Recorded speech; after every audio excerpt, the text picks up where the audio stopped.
You have to hustle in the MBA program, and it really puts you out of your comfort zone. Coming to graduate school added so many tools to my toolbox and different methods and processes and ways where I could actually solve problems and actually go back and see how to refine those solutions and make them better. The first thing is don't feel intimidated.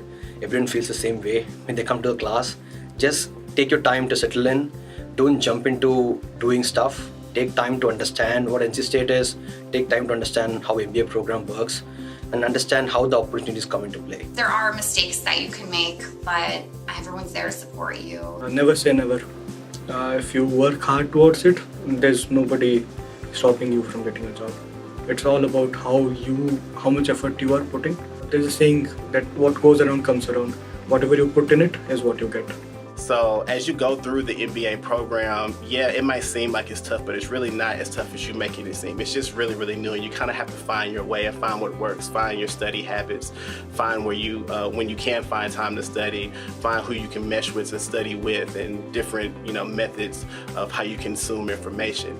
Thinking back, like seeing 20, 25 years, when you had a lot of friends, you see a lot of value with the kind of friend you make in MBA program, and that is precious. And make sure you make some really good friends. The classes and then my internship, it all just built into this total transformation where I've had these experiences that I wouldn't have been able to have, obviously. Really keep yourself open. You never know what opportunities are going to come to you once you come to Jenkins MBA, and I know you'll do great.